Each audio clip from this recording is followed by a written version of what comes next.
दोस्तों नवनीत जेएमएच की खबरों को लाइक करें। इसके बाद पहली बार आए चैनल पर सब्सक्राइब करें, साथ ही बेल के आइकन को दबाकर ऑल कर लें ताकि हमारी खबरें पहुंचे सबसे पहले। नमस्कार, बहुत बहुत स्वागत है आप सभी लोगों का नवनीत जेएमएच में। और शुरुआत करते हैं बड़ी बड़ी खबरों से जो आ रही हैं। आपको बता दें आंगनबाड़ी कर्मियों से जुड़ी हुई तमाम खबरें हमें देखने को मिल रही हैं। आपको बता दें अभी हम थोड़ा बाहर थे, इस कारण से आपको रोजाना खबरों की अपडेट नहीं मिल पाई थी। हालांकि हम लाइव आकर आपको खबरों की अपडेट नहीं दे पा रहे थे, लेकिन वैसे आपको खबरें मिल रही थी। तो इसी बात पर आप एक लाइक जरूर कर दीजिए। शुरुआत करते हैं पहली बड़ी खबर से। आपको बता दें आंगनबाड़ी बहनों से जुड़ी हुई पहली बड़ी खबर जो है उत्तर प्रदेश के कौशाम्बी जनपद से निकल कर आ रही है। आपको बता दूं आंगनबाड़ी कार्यकर्ताओं ने अपनी मांगों पर विचार न किए जाने की वजह से आंदोलन की रूपरेखा बनाई है। आपको बता दूं कि महिला आंगनबाड़ी कर्मचारी संघ प्रदेश कार्यवाहक अध्यक्ष जो है माया सिंह ने जानकारी देते हुए बताया कि आंगनबाड़ी कार्यकर्ताओं से प्रदेश सरकार की करीब जो है 1 साल पहले वार्ता हुई थी और वार्ता के दौरान उनकी मांगों को लेकर भी चर्चा हुई। साथ ही समस्याओं के निस्तारण पर कुछ समय मांगा गया था। करीब 1 साल बीत जाने के बाद भी जो है आंगनबाड़ी कर्मियों की समस्याएं खत्म नहीं हुई और कार्यकर्ताओं की बातें नहीं मानी गई, जिस पर जो है आंगनबाड़ी कर्मियों में आक्रोश है। आपको बता दें इसी तरीके से उनको मानदेय भी सम्मानजनक नहीं दिया जा रहा है। आंगनबाड़ियों के बच्चों के लिए जूता, मोजा, स्वेटर, भोजन आदि की भी मांग की गई है। आपको बता दें 8 सूत्रीय मांगों का ज्ञापन भेजा गया है। आपको बता दें निदेशक महिला बाल विकास विभाग ने उनकी मांगों पर विचार नहीं किया तो 26 नवंबर से होने वाले ट्रेड यूनियन की हड़ताल में जो है आंगनबाड़ी कर्मी सम्मिलित होंगे और सरकार के विरुद्ध जमकर नारेबाजी करेंगे। आपको बता दें 26 नवंबर जो डेट डिसाइड है, देशव्यापी ट्रेड यूनियन जो है विभिन्न यूनियन है उनका 1 दिवसीय धरना प्रदर्शन है, हड़ताल कार्यक्रम है। हो सकता है कि बढ़ा भी दिया जाए, लेकिन अभी जानकारी के अनुसार 26 तारीख को ये प्रदर्शन होना है और देशव्यापी प्रदर्शन निश्चित तौर पर एक चेतावनी है आंगनबाड़ी कर्मियों की। अगली खबर आपको बता देते हैं लापरवाही, बड़ी लापरवाही देखने को मिली है। रायपुर से एक खबर है, रायपुर के कंकेर से एक खबर है। लापरवाही सुनिएगा। इसी के साथ ही आपको सूखा राशन वितरण में घोलचोल और कितनी बुरी तरीके से हो रहा है, लापरवाही वहाँ पर भी निकल कर आ रही, वो भी बताएंगे। पहले इसको जान लेते हैं। आंगनबाड़ी भवन अधूरा, पूर्व सरपंच सचिव ने निकाल ली धनराशि और काम बंद करा दिया। मतलब अधूरे आंगनबाड़ी केंद्र को जो राशि आवंटित होती है उसकी राशि निकाल ली और दिखा दिया कागजों में बन गया केंद्र। और वास्तव में केंद्र की असलियत क्या है, पहले तो आपको बता दें खबर क्या है।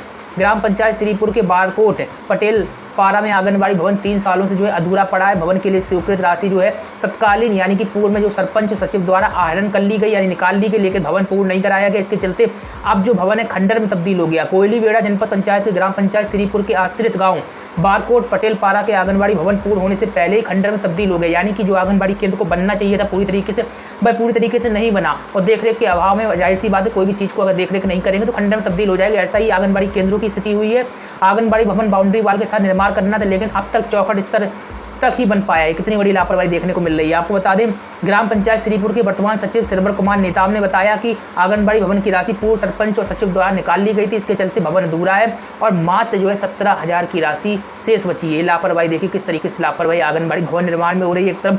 एक तरफ जो है देश के प्रधानमंत्री नरेंद्र मोदी लगातार कह रहे हैं कि आंगनबाड़ी केंद्र जो है सुदृढ़ व्यवस्था होनी चाहिए वहाँ पर। इसी के साथ ही जल मिशन योजना भी चल रही है प्रधानमंत्री मोदी की, जिसके तहत राज्य सरकार आंगनबाड़ी केंद्र सरकारी स्कूलों में पानी का स्वच्छ पानी का जो होता है सिस्टम वो लगा रहे हैं। यानी कि आंगनबाड़ी और सरकारी स्कूलों में 100 दिन के अंदर पेयजल व्यवस्था सुनिश्चित की जा रही है। प्रत्येक राज्य में यह योजना चल रही है, लेकिन लापरवाही जमीनी स्तर पर बहुत बुरी तरीके से हो रही है। ऐसे सचिव और प्रधान के ऊपर भले ही पूर्व में रहे हो कार्रवाई होनी चाहिए। खैर अगली खबर आपको बता देते हैं हरियाणा के पानीपत से निकल कर आ रही है। आपको बता दें 5 से 10 साल के बच्चों को भी IFA पिक गोली खिलाई जाएगी। आखिर है क्या है इसको जान लेते हैं। आपको बता दें जो पानीपत से खबर निकल कर आ रही है, यहाँ पर 40% से अधिक बच्चे किशोर नवयुवक गंभीर एनीमिया यानी कि खून की कमी, एनीमिया रोग होता है जो खून की कमी से होता है। आपको बता दें इसके शिकार है। राष्ट्रीय किशोर स्वास्थ्य कार्यक्रम के तहत अब सरकार ने 5 से 10 साल के बच्चों को भी सप्ताह में 1 बार आयरन फोलिक एसिड यानी कि IFA का इसी का फुल फॉर्म जो होता है आयरन फोलिक एसिड, इस दवा को गोली खिलाने का जो है निर्णय डिसीजन जो है ले लिया है। आपको बता दें 11 से 19 साल के किशोर नवयुवकों को पहले से ही IFA की गोली खिलाई जाती रही है। यहाँ के जिला नोडल अधिकारी ललित कुमार ने बताया कि weekly iron and folic acid अनुपूरक कार्यक्रम के तहत बच्चों को ये गोली खिलाई जाएंगी। आपको बता दें 5 से 10 साल की आयु के 37,134 बच्चे चिन्हित कर लिए गए हैं। तो इसी के साथ ही जो है 54,000 11 से 19 साल तक की आयु के जो बच्चे हैं उनको जो है आंगनबाड़ी वर्कर्स है घर घर जाकर अभिभावकों को 3 माह का स्टॉक देंगी। ये भी बड़ी जानकारी निकल कर आ रही है। ANM आंगनबाड़ी वर्कर्स और शिक्षकों के साथ ही अभिभावकों की इस अभियान में अहम भूमिका होगी। यानी कि पानीपत में अभियान चलाया जाएगा। जो भी बहनें पानीपत से होंगी उनको पता चल गया होगा, नहीं पता चला तो ये खबर सुनकर उनको पता चल जाएगा। इसी बात पर एक लाइक कर दीजिए, चैनल पहली बार सब्सक्राइब जरूर कर लीजिए ताकि आपको रोजाना जो है काम खबरें मिलती रहे। चलिए अगली खबर आपको बता देते हैं। बड़ी अहम खबर आ रही है। अहम इसलिए कह रहे हैं क्योंकि प्रत्येक जनपद में टोकन प्रणाली सिस्टम जो है चल रही है। बिहार में टोकन प्रणाली सिस्टम धीमे धीमे बढ़ाया जा रहा है। प्रत्येक जनपद में ये योजना लागू होनी है।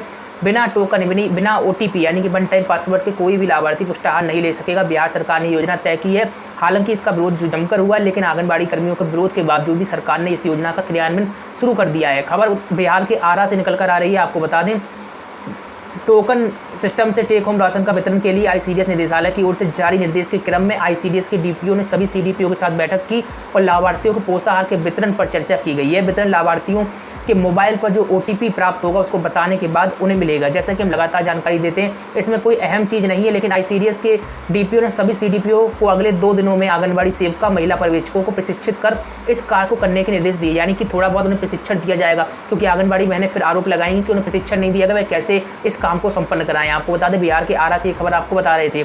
और इसी के साथ ही आपको बता दें, अगली जो खबर निकल कर आ रही है गोरखपुर, यानी कि गोरखपुर के महाराजगंज से यहाँ से निकल कर आ रही है। सर्दी खांसी जुकाम के जो है मरीजों को एक तरफ से फिर से आंगनबाड़ी कर्मी जो चिन्हित करने का काम करेंगे। अभियान में एक बार फिर से जुट रही हैं। आपको बता दें, क्योंकि सर्दी का मौसम चल रहा है, ऐसे में खांसी जुकाम कहीं कोरोना तो नहीं है, इसी को लेकर विशेष अभियान चलाया जाएगा। खबर महाराजगंज से निकल कर आ रही। नगर पालिका व स्वास्थ्य विभाग की team door to door survey के काम में लगेगी। ग्राम जो सांस लेने में दिक्कत है, जिन्हें सर्दी जुकाम है, उन मरीजों की पहचान की जाएगी और शिविर लगाकर जाँच भी होगी। आपको बता दें, नगर पालिका सभागार में एक बैठक हुई और इसी बैठक के दौरान अधिशासी अधिकारी जो है आलोक कुमार सिंह, इन्होंने ये जानकारी दी है। आपको बता दें, ये भी निकल कर आ रहा है कि चिन्हीकरण कार्य को पूरा मनोयोग से, यानी कि जो जिनकी ड्यूटी लगाई गई, जिन कर्मियों की मनोयोग से वो काम करेंगी। और जो कर्मी हैं, 20 टीमें लगी हैं आंगनबाड़ी कार्यकर्ता नगर पालिका कर्मियों की 5 टीमों द्वारा जांच की जा रही है। टीम के लोग प्रत्येक घर में जाकर जानकारी एकत्रित करेंगे और विवरण जो है, यानी कि जो बताया जाएगा लोगों द्वारा, उसको अंकित करेंगे। और आंगनबाड़ी कर्मी भी इसमें अहम भूमिका निभाएंगी। इसी के साथ ही अन्य जो विभागीय नगर पालिका के कर्मी हैं वो भी इसमें अहम भूमिका निभाएंगे। अगली खबर आपको जाते जाते बता देते, बिहार के बांका से निकल कर आ रही है। कई पदाधिकारी गायब रहे हैं, स्पष्टीकरण मांगा गया है। खबर क्या है पहले जान लेते हैं। आपको बता दें, प्रखंड मुख्यालय सभागार में पंचायत समिति की एक बैठक आयोजित हुई और बैठक की अध्यक्षता मंजू देवी ने की। बैठक में विद्युत विभाग के सहायक सहित कई जो अधिकारी हैं मौजूद रहे। BDO राकेश कुमार सिंह ने कहा कि अनुपस्थित सभी पदाधिकारियों की जिलाधिकारी से शिकायत कर स्पष्टीकरण मांगा जाएगा।